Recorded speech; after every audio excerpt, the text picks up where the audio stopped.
Ladies and gentlemen, welcome to my channel, Roots of Fear. During the winter of 1873, the German immigrant community in Milwaukee, Wisconsin, spoke in hushed, frightened tones about 11-year-old Emma Richter. This quiet, pale child could determine the day of the week for any date in human history within moments, memorize entire conversations word for word after just one hearing, and state the exact number of steps between any two buildings in her neighborhood. What modern science might identify as an extraordinary neurological condition was seen by the people of 1873 as either a holy blessing or something much more sinister. But when Emma began using her remarkable gifts to expose hidden secrets, foresee deadly accidents, and recite intimate details of crimes that supposedly no living person had seen, the community's wonder turned into terror. By spring, 3 men would be dead, a family would flee under cover of night, and Emma Richter herself would disappear without a trace, leaving behind only a leather journal filled with numbers that nobody dared to interpret. Before we continue with the chilling tale of Emma Richter and the dark secrets her exceptional mind uncovered in Milwaukee's German Quarter, be sure to subscribe to our channel and hit that notification bell. We deliver the most haunting historical mysteries every week, and let us know in the comments which state or city you're listening from. These events took place in communities just like yours, nearer to home than you might imagine. What the residents of Brewery Town failed to realize was that Emma's gift would unravel a web of lies, betrayal, and murder carefully concealed for nearly a decade, and that her mathematical precision would become their community's most terrifying nightmare. Milwaukee's German Quarter in 1873 was a bustling enclave of red brick breweries, modest wooden homes, and the constant blend of German voices with English in the crisp Wisconsin air.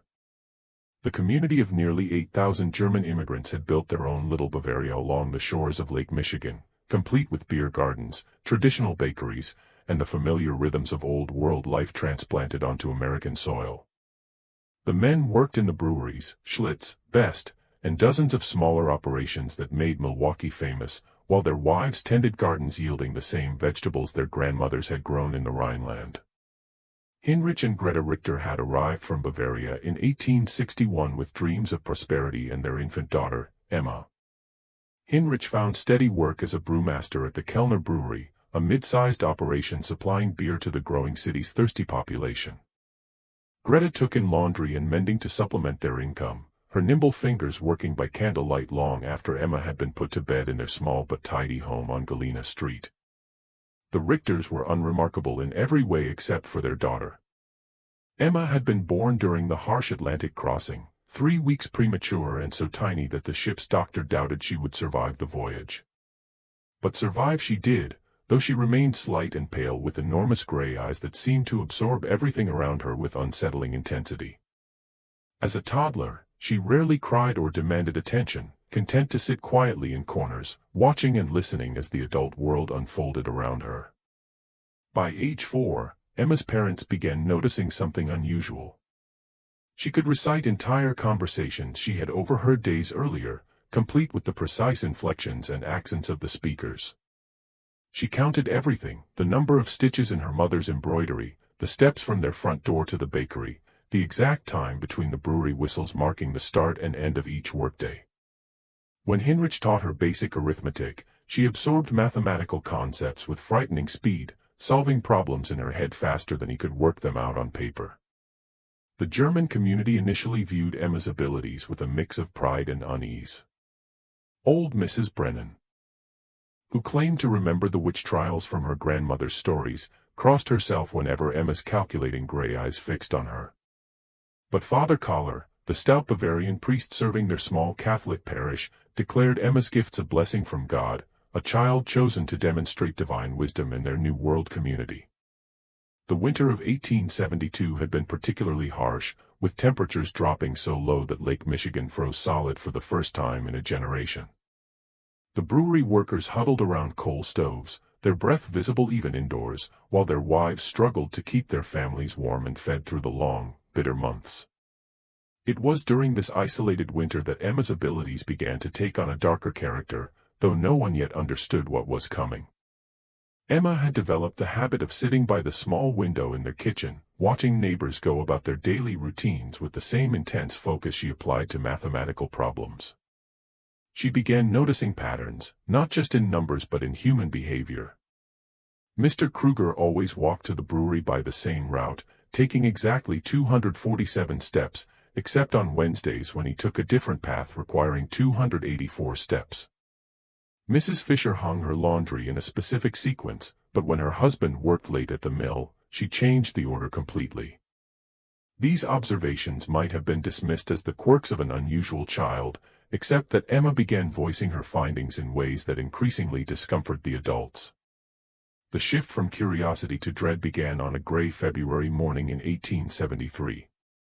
Emma was sitting at the kitchen table, methodically eating her breakfast while her mother prepared her father's lunch pail, when she suddenly looked up and announced, "Mr. Dietrich will not come home from the brewery today. He will die at exactly 14 minutes past 2 o'clock." Greta nearly dropped the tin pail she was holding. "Emma, in God's name, what a terrible thing to say. Why would you think such a thing?" Emma's gray eyes remained fixed on her mother's face with that unsettling intensity. "He has been drinking from the small brown bottle for 17 days. Yesterday, he drank 3 times more than usual. His steps were uneven, 251 instead of his normal 244. When people change their patterns by more than 10%, something significant happens within 72 hours. Mr. Dietrich's pattern changed by 12%. The calculation is simple." Heinrich, who had been putting on his heavy wool coat, stopped and stared at his daughter. Johann Dietrich was indeed a drinker, but no more than half the men in the German quarter. The idea that Emma had been counting his steps and tracking his drinking habits was disturbing enough, but her calm mathematical certainty about his death sent a chill through both parents that had nothing to do with the Wisconsin winter. "You must not say such things, Emma," Heinrich said firmly. "It's not proper for a child to speak of death." Emma simply nodded and returned to her breakfast, but her parents exchanged worried glances over her bent head. They had grown accustomed to their daughter's unusual observations, but this felt different, darker and more specific than her typical mathematical pronouncements. At precisely 14 minutes past 2 that afternoon, Johann Dietrich collapsed in the brewery's malt room. The official cause of death was heart failure brought on by what Dr. Mueller determined to be chronic alcohol poisoning. The brewery workers who found him noted that he had been acting strangely for weeks, drinking more heavily than usual and showing signs of severe anxiety. But what truly unsettled them was the timing. Emma Richter's prediction had been accurate to the minute. Word of Emma's grim prophecy spread through the German quarter like smoke from a chimney fire. Some dismissed it as coincidence, but others remembered the pale girl with the calculating eyes and began wondering what else she might have observed during her silent vigils at the kitchen window. The Richter family found themselves the subject of whispered conversations and sideways glances when they walked to church or visited the market. Father Kohler, who had previously praised Emma's gifts as divine, now seemed less certain. When Heinrich approached him after Sunday Mass, seeking guidance about his daughter's disturbing prediction, the priest's jovial demeanor had been replaced by something approaching concern. "Heinrich, my friend," Father Kohler said, his Bavarian accent thick with worry, "perhaps it would be best if young Emma spent less time watching the neighbors and more time with her prayers. The Lord gives us gifts, yes, but sometimes the devil can twist even the most innocent abilities toward darker purposes." This suggestion troubled Heinrich deeply. He had always been a practical man, more concerned with the science of brewing than the mysteries of faith. But even he could not dismiss the unsettling accuracy of Emma's prediction. That evening he sat his daughter down for a serious conversation. "Emma, you must tell me the truth. How did you know about Mr. Dietrich?" Emma looked at her father with those enormous gray eyes, her expression as calm and analytical as always. "I watch. I count. I remember." Mr. Dietrich's behavior changed in predictable ways. When someone increases their alcohol consumption by 37% over a 17-day period while simultaneously reducing their food intake by approximately 20%, cardiac stress becomes inevitable. I calculated the most probable time of failure based on his age, weight, and observed symptoms.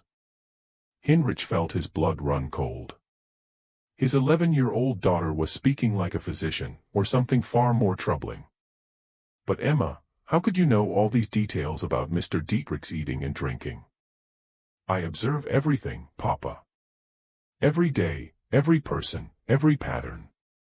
Emma's voice remained matter-of-fact, but there was something in her eyes that made Heinrich deeply uncomfortable. Would you like me to tell you about the other calculations I've made? Heinrich quickly shook his head. He did not want to know what else his daughter had calculated about their neighbors' lives and deaths. But as he tucked Emma into bed that night, he couldn't shake the feeling that his family was standing at the edge of something much darker than a simple mathematical curiosity.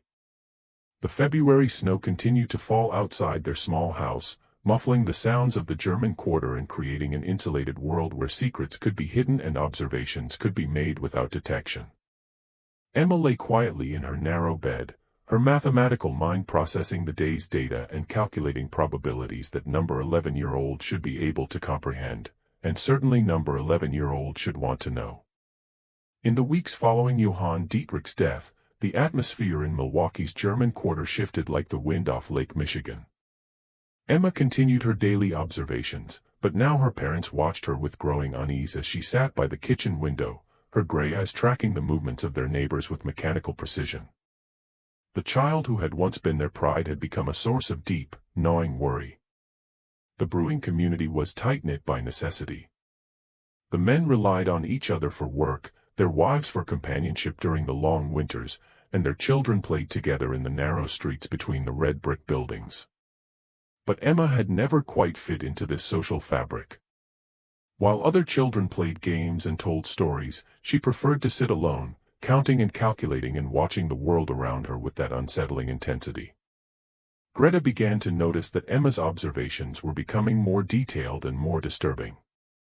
The child would mention casually that Mrs. Weber had been meeting secretly with Mr. Kellner behind the brewery on Tuesday afternoons for 6 weeks, or that the Schneider family had been burying something in their back garden every Sunday after church. When Greta asked how Emma could possibly know such things, the girl would simply explain that she had observed the patterns and calculated the probabilities.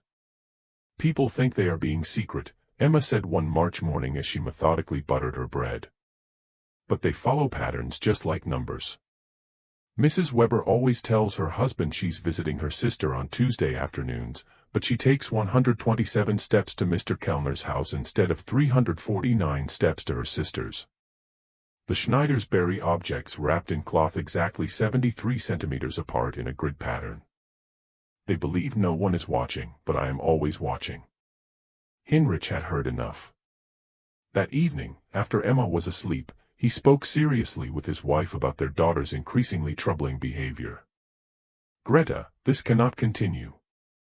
Emma is becoming unnatural. Children should not observe such things, and they certainly should not speak of them so coldly. Greta nodded, her hands trembling as she mended one of Heinrich's work shirts. I'm frightened, Heinrich. Not of Emma, but of what people will think.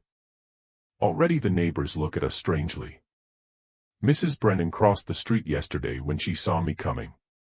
And Father Collar, he has not visited us since Johann's death. Their fears proved justified when 3 days later, Emma made another of her mathematical announcements. She was helping her mother prepare dinner when she suddenly stopped peeling potatoes and looked up with that familiar calculating expression. Mrs. Weber will be discovered tomorrow at 11 in the morning. Her husband will find her with Mr. Kellner in the brewery office. There will be violence. Greta dropped her paring knife. Emma, you must not say such things. But Emma continued with the same mathematical certainty she applied to her arithmetic lessons. Mrs. Weber has been arriving at the brewery 7 minutes earlier each week for 6 weeks. Mr. Kellner has been staying 33 minutes later each day. Tomorrow, Mr. Weber will return from his delivery route 47 minutes early because his horse is developing lameness in her left front leg. I have observed her gait deteriorating for 11 days. The convergence of these 3 variables makes discovery inevitable. Heinrich, who had been listening from the doorway, felt his chest tighten with dread. His daughter was not just observing their neighbors, she was predicting their futures with terrifying accuracy. "Emma, how do you know about Mr. Weber's horse? I count her steps when she passes our house. On March 1st, she favored her right leg 53% of the time. Today, it was 68%.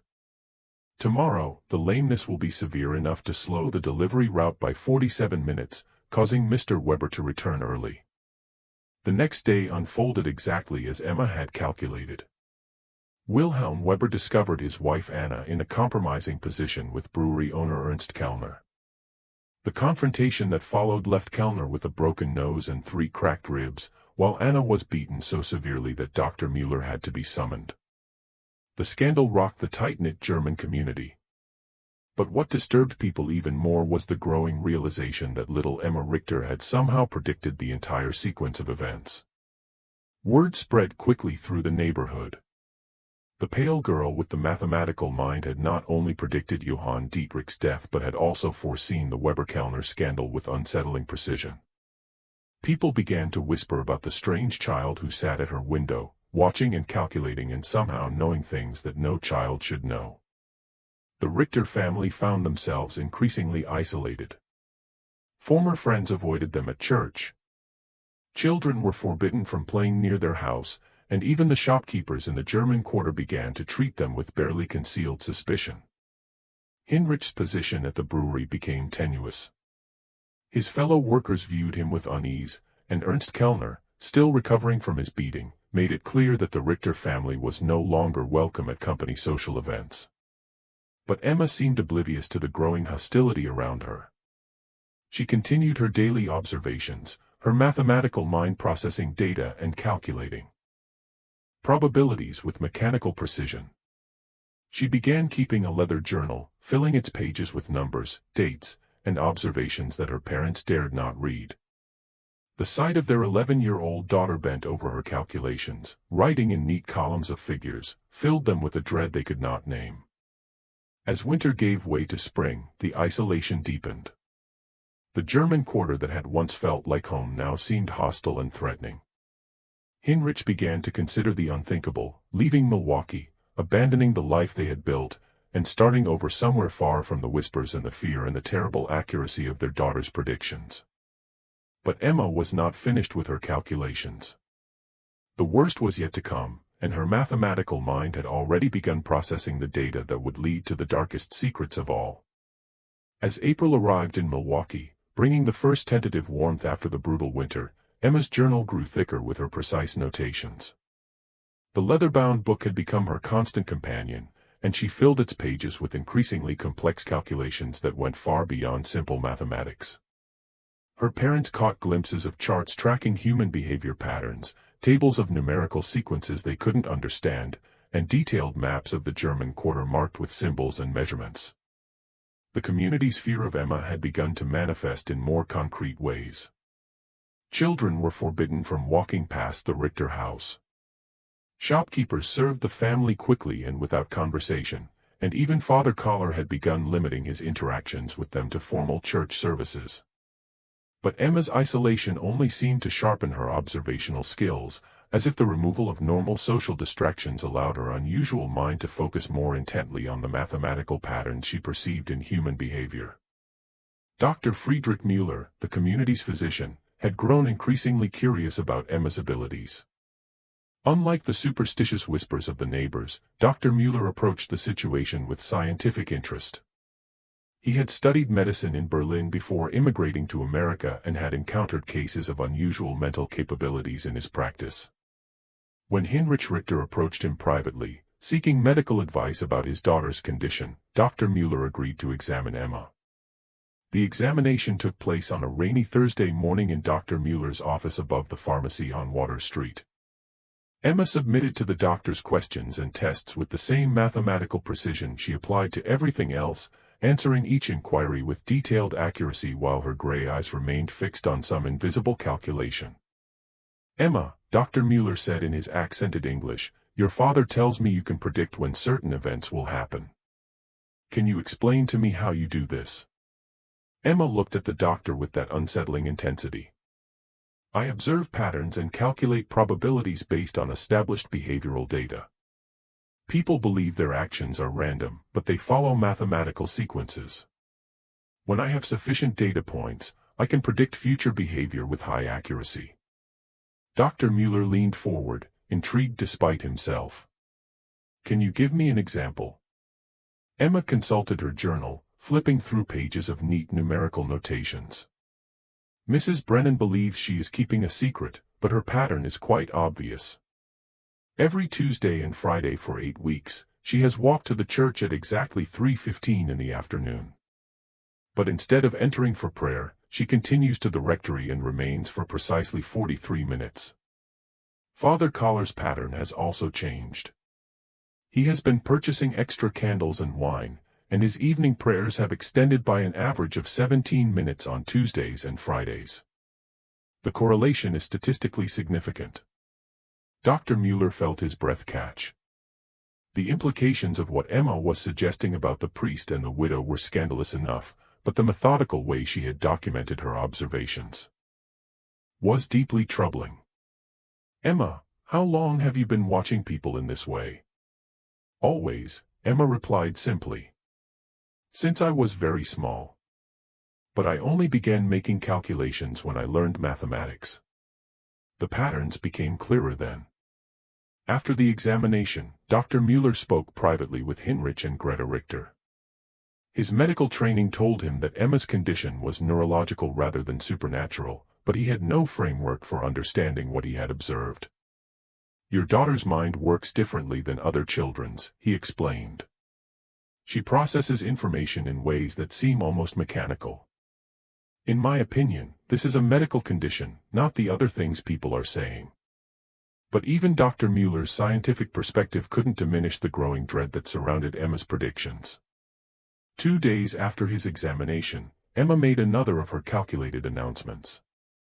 There will be a fire at the Zimmerman house on Sunday evening. It will start at 8:47 and spread to 3 adjacent buildings before the volunteer fire brigade can respond. Mr. Zimmerman will not survive. Heinrich felt the familiar chill that accompanied his daughter's predictions. Emma, you must not say such things. How could you possibly know about a fire? Emma consulted her journal. Mr. Zimmerman has been drinking lamp oil mixed with whiskey for 12 days. I observed him purchasing both items in quantities that exceed normal household use. His wife left for Chicago to visit her sister yesterday, which follows the pattern of wives leaving before significant domestic incidents occur. The chimney on their house has structural damage that I calculated based on the angle of smoke emission and the pattern of soot deposits. The probability of fire is 93%. Greta began to weep softly.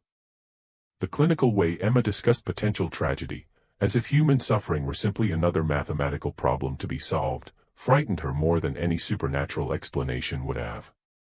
This was her child, but she no longer recognized the cold precision in Emma's voice or the mechanical way she processed human pain. Heinrich made a decision that would haunt him for the rest of his life. He decided to warn Franz Zimmerman about Emma's prediction, hoping that preventive action might save a life and perhaps demonstrate that his daughter's calculations could be used for good rather than simply predicting disaster. He found Zimmerman at the brewery Saturday evening, stumbling drunk, reeking of the lamp oil Emma had mentioned. Heinrich's warning was met with belligerent laughter and crude jokes about the devil child who thinks she knows everything. But something in Heinrich's desperation must have penetrated Zimmerman's alcoholic haze, because he promised to be extra careful with the lamps. Sunday evening arrived with unseasonable warmth and a dry wind from the west. At exactly 8:47, flames erupted from the Zimmerman house.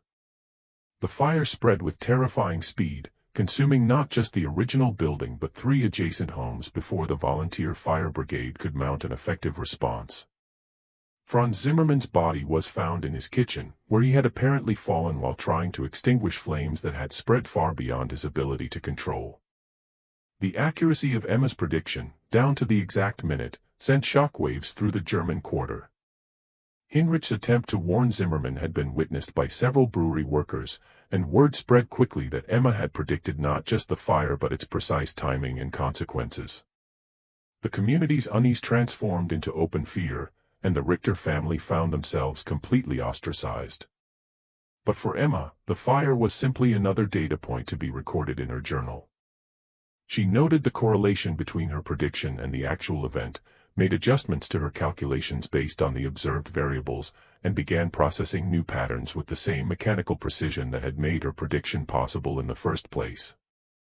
The worst part was that she was not finished calculating. The days following the Zimmermann fire transformed the German quarter into a place of whispered fears and sideways glances. Emma's prediction had been too precise, too detailed, and too accurate to be dismissed as coincidence. 3 families, the Bronzes, the Kohlers, and the Steiners, had lost their homes in the blaze, and the community was struggling to house the displaced families while trying to process the unsettling reality of Emma's mathematical prophecies. Heinrich found his position at the brewery had become untenable. His fellow workers avoided him.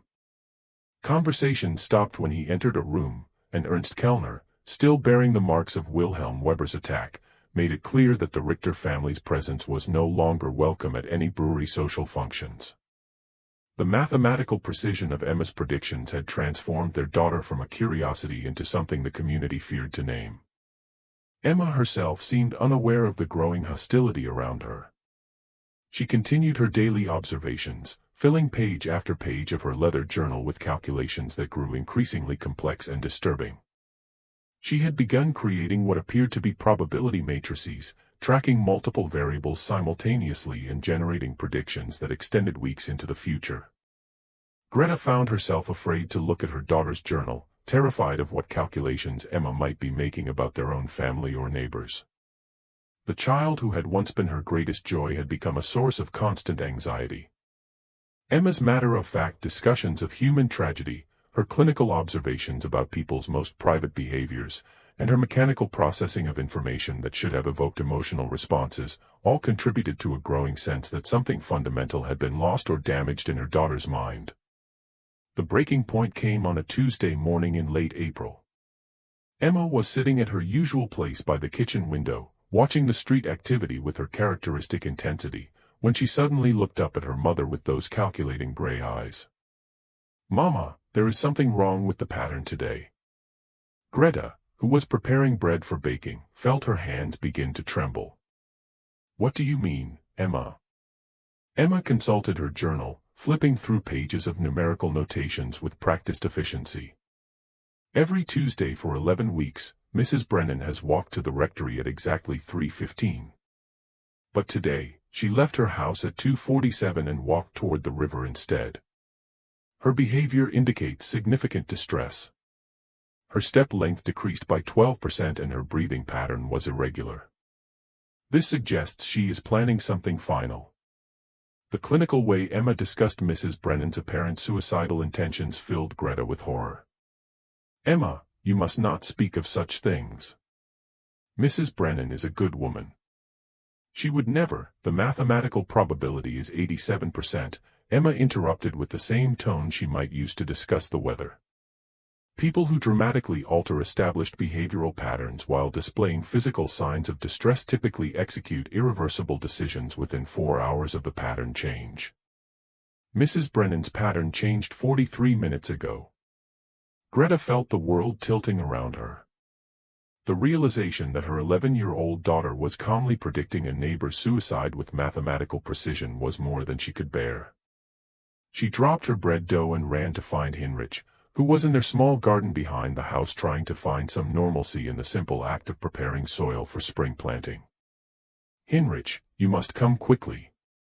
Emma says Mrs. Brennan is going to harm herself. We must do something."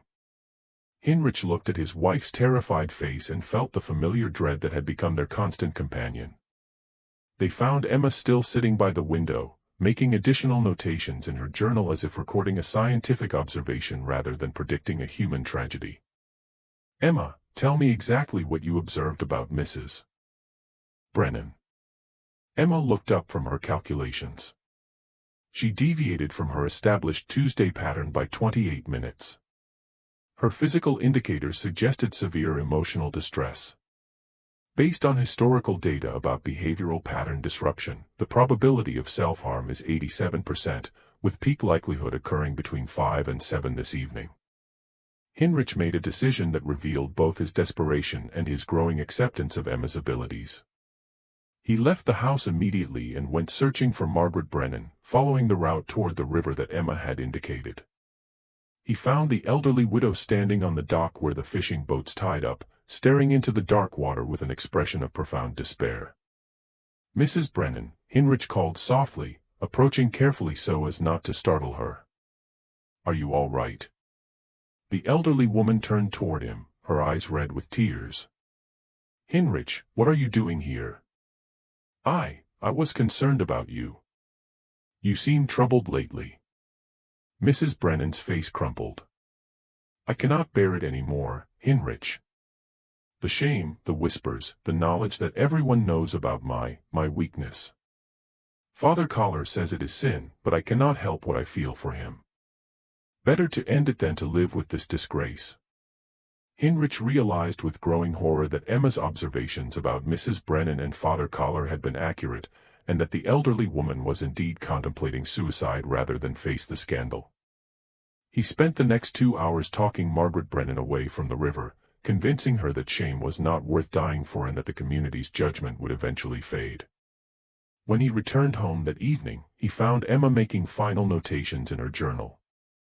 Mrs. Brennan did not follow through with her plan, she observed clinically. The intervention changed the probability calculation.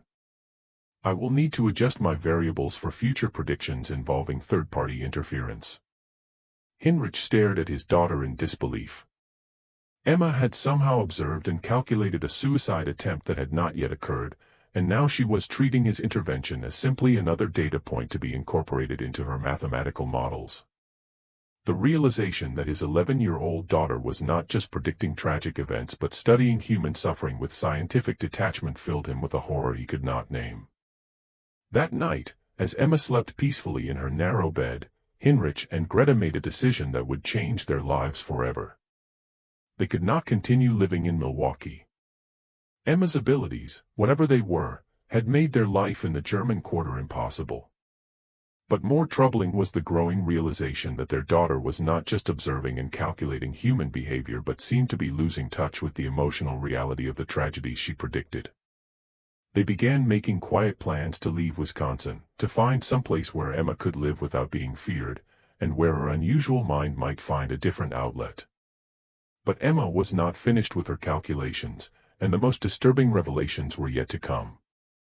As Hinrich lay awake that night, listening to the sounds of the German quarter settling into sleep, he could not shake the feeling that his daughter's mathematical mind had uncovered secrets that went far deeper than adultery and suicide attempts. The precision of her observations, the clinical way she discussed human tragedy, and the growing complexity of her calculations all suggested that Emma had been watching and recording far more than anyone realized. And the most terrifying part was that she was still calculating. The revelation that would expose the darkest secret of Milwaukee's German quarter came on the first day of May 1873. Emma had been making increasingly complex calculations in her journal, creating elaborate charts that tracked the movements and behaviors of virtually every adult in their community. Her parents had begun packing their belongings in preparation for leaving Wisconsin, hoping to escape before Emma's next prediction could destroy more lives.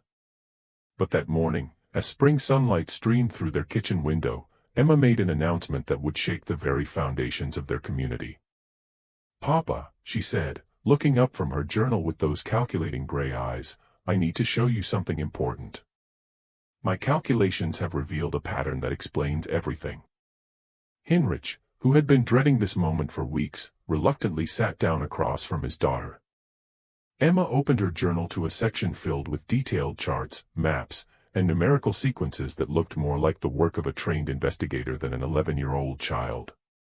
"For 26 months, I have been observing and recording the behavior patterns of 43 adults in our community," Emma began with her characteristic clinical precision.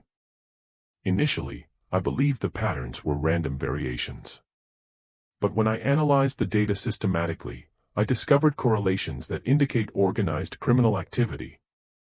Hinrich felt his blood run cold. Emma, what are you saying? Emma consulted her charts with the methodical precision of a mathematics professor. 7 men in our community have been meeting secretly every Wednesday at midnight in the basement of Kellner's brewery. I calculated their movement patterns based on observed deviations from normal behavior, timing inconsistencies in their stated activities, and physical evidence of their gatherings. She pointed to a detailed map of the German quarter marked with symbols and measurements. Mr. Steinberg tells his wife he works late on Wednesday nights, but he leaves the mill at exactly the same time as the other 6 men and walks to the brewery using a route that avoids the main streets. The pattern has been consistent for 26 months, with only 3 exceptions that correlated with illness or family emergencies. Heinrich stared at the map, recognizing the names Emma had marked: Wilhelm Weber, Franz Kellner, Ernst's brother, Hans Zimmermann, Franz's cousin Otto Steinberg, Klaus Brennan, Margaret's deceased husband until 3 months ago, Gustav Wolf, and Hermann Kruger. Emma, how could you possibly know about secret meetings? I observe everything, Papa. Every night, every movement, every deviation from established patterns. Emma turned to another page filled with numerical calculations. But the meetings are not the most significant discovery. My calculations indicate these 7 men have been involved in systematic theft from the brewery operations, with estimated losses of approximately $47,000 over 26 months. Heinrich's hands began to tremble. The sum Emma mentioned represented more money than most families in the German quarter would see in a lifetime. How could you calculate such a thing?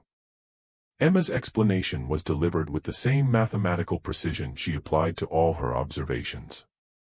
I noticed discrepancies between the reported beer production figures and the actual output I calculated based on observed deliveries, ingredients purchased, and waste disposal patterns. The difference indicated systematic theft, but I needed to identify the perpetrators. She pointed to detailed charts tracking the behavior patterns of the 7 men. These individuals all showed consistent patterns of increased spending that did not correlate with their reported incomes. Mr. Weber purchased new furniture worth approximately $300. Mr. Steinberg sent money to relatives in Germany. I observed him at the post office 12 times with packages too large for normal correspondence. The pattern was consistent across all 7 men. Heinrich realized he was looking at evidence of a criminal conspiracy that his 11-year-old daughter had uncovered through her obsessive observations and mathematical analysis. But Emma was not finished with her revelations. The theft operation required inside knowledge of brewery security and access to financial records, Emma continued. My calculations indicated the involvement of someone in management. The patterns pointed to Ernst Kellner himself as the organizer of the theft ring. The final piece of Emma's revelation hit Heinrich like a physical blow. Ernst Kellner, the brewery owner who had been gradually freezing them out of the community, was allegedly the mastermind of a major theft operation involving 7 men from their neighborhood. The precision of Emma's analysis, the mathematical certainty of her conclusions, and the detailed evidence she had compiled through months of observation all pointed to a truth that was both incredible and terrifying. Emma, these are very serious accusations. Are you certain of your calculations? Emma consulted her journal one final time. The mathematical probability is 96%. But Papa, there is something else, something that explains why Mr. Kellner has been trying to isolate our family from the community. Heinrich felt his chest tighten with dread. What do you mean? Mr. Kellner knows that I observe everything. He has been watching me watch him. 3 weeks ago, he approached our house twice at night and stood outside for 17 minutes each time, as if calculating whether I might have discovered his secret. His behavior indicates he suspects I know about the theft operation. The realization that Emma's mathematical abilities had not only uncovered a criminal conspiracy but had also made her a target filled Heinrich with a terror he had never experienced. His daughter's obsessive observations and calculating mind had revealed secrets that powerful men would kill to protect. Emma closed her journal and looked at her father with those unsettling gray eyes. Papa, my calculations indicate that we are in significant danger. Mr. Kellner and the others cannot allow me to continue making observations. The mathematical probability of them taking action against our family is 84%, with peak likelihood occurring within the next 72 hours. Hinrich understood that Emma's final prediction was not about fire or suicide or adultery, but about their own family's survival. Her mathematical mind had uncovered a truth that made their continued existence in Milwaukee impossible, and the men she had exposed would not hesitate to eliminate the one witness who could destroy them all. That evening, Hinrich made a decision that would save his family's life. Using the detailed evidence Emma had compiled in her journal, he approached Dr. Mueller under cover of darkness and shared Emma's discoveries. The physician, who had already been disturbed by Emma's unusual abilities, was stunned by the mathematical precision of her criminal investigation. Hinrich, if what Emma has calculated is true, we are looking at the largest theft operation in Milwaukee's history, Dr. Mueller whispered as he examined the journal by lamplight in his office. But more importantly, if Kellner suspects that Emma knows, your family is in mortal danger. Dr. Mueller agreed to help them escape Milwaukee immediately. Using his medical connections, he arranged for Hinrich to receive an emergency job offer at a brewery in distant Minnesota, providing cover for their sudden departure. They would leave that very night, before Emma's 72-hour prediction could come to pass. As the Richter family loaded their few belongings into Dr. Mueller's wagon under cover of darkness, Emma made one final observation that would haunt Hinrich for the rest of his life. "Papa, in approximately 6 months, the theft operation will be discovered through other means. Mr. Kellner will face justice, but 3 of the 7 men will not survive the investigation. The mathematical probabilities are quite clear." Hinrich shuddered as he lifted his daughter into the wagon. Even as they fled for their lives, Emma was calculating the future consequences of the conspiracy she had uncovered. Her prediction would prove accurate in every detail. By winter, a federal investigation would expose the theft ring. Ernst Kellner would be arrested and convicted, and 3 of his accomplices would die under suspicious circumstances that were never fully explained. But on that dark May night in 1873, as their wagon rolled through the sleeping streets of Milwaukee's German Quarter, Hinrich could only think about how his daughter's extraordinary mathematical mind had both saved their lives and destroyed the only home they had ever known in America. The Richter family vanished from Milwaukee in the early hours of May 2, 1873, leaving behind only whispered stories and unanswered questions. Dr. Mueller reported that they had received an emergency family summons back to Bavaria, but the few people who bothered to ask noted that no ship passenger records could be found to confirm their departure from America. What the residents of the German Quarter never learned was that Hinrich, Greta, and Emma Richter had indeed traveled to Minnesota, where Hinrich found work at a small brewery in the town of New Ulm. Dr. Mueller had sworn to keep their location secret, understanding that Emma's mathematical abilities would always make her a target for those who feared exposure of their secrets. In New Ulm, the Richter family attempted to build a new life far from the whispers and fears that had driven them from Milwaukee. Hinrich found the brewery work familiar and satisfying, while Greta slowly began to rebuild the domestic routines that had been shattered by Emma's disturbing predictions. But Emma herself remained unchanged. Her mathematical mind continued to observe, calculate, and record human behavior patterns with the same mechanical precision that had made her both famous and feared. Dr. Mueller maintained correspondence with the family for several months, reporting that Emma had begun working with a mathematics professor at a nearby college who was fascinated by her unusual abilities. The professor, a German immigrant named Dr. Hermann Weiss, approached Emma's condition from a scientific rather than supernatural perspective, helping her understand and channel her observational skills in ways that might prove beneficial rather than destructive. But the most significant revelation came in November of 1873 when Mueller received a letter from Hinrich containing Emma's final prediction about the Milwaukee theft operation. As she had calculated with mathematical precision, federal investigators had indeed uncovered Ernst Kellner's conspiracy. Kellner was arrested and convicted of embezzling over $50,000 from multiple brewery operations.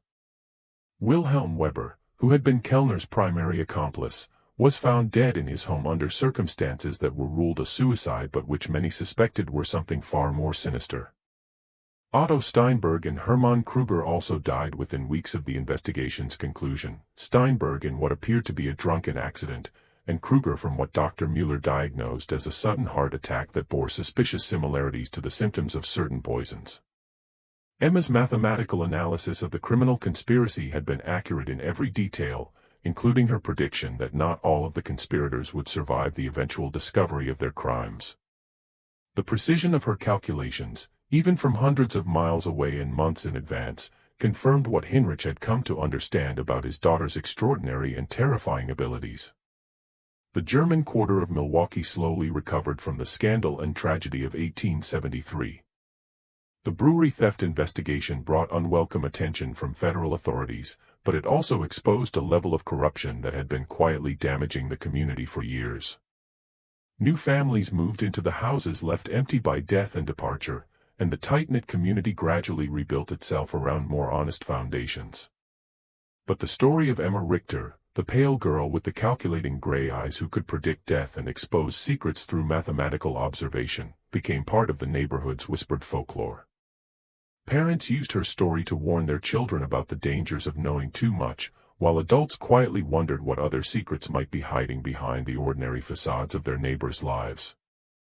Father Collar, who had initially blessed Emma's abilities as divine gifts, later confessed to Dr. Mueller that the girl's mathematical predictions had shaken his faith in ways he could not explain. The priest had begun to question whether some knowledge was too dangerous for human minds to possess, and whether Emma's condition represented a blessing or a curse that had been visited upon their community. Just when we thought we'd seen it all, the horror in Milwaukee's German quarter intensifies. If this story is giving you chills, share this video with a friend who loves dark mysteries. Hit that like button to support our content, and don't forget to subscribe to never miss stories like this. Let's discover together what happens next in the most disturbing historical cases America has to offer. Dr. Mueller's final letter to the Richter family was written in the spring of 1874, nearly a year after their departure from Milwaukee. In it, he reported that the German quarter had largely returned to normal, but that Emma's story continued to circulate in whispered conversations among the older residents. He also shared a disturbing development that had emerged during the federal investigation of the brewery theft. Government investigators had discovered that Emma's journal, which Heinrich had left with Dr. Mueller as evidence, contained mathematical calculations that extended far beyond the immediate criminal conspiracy. Emma had apparently been tracking and analyzing behavioral patterns throughout the entire German immigrant community, creating detailed profiles of dozens of families and predicting future events with remarkable accuracy. The federal investigators, trained in criminal analysis, were both impressed and disturbed by the sophistication of Emma's observational methods.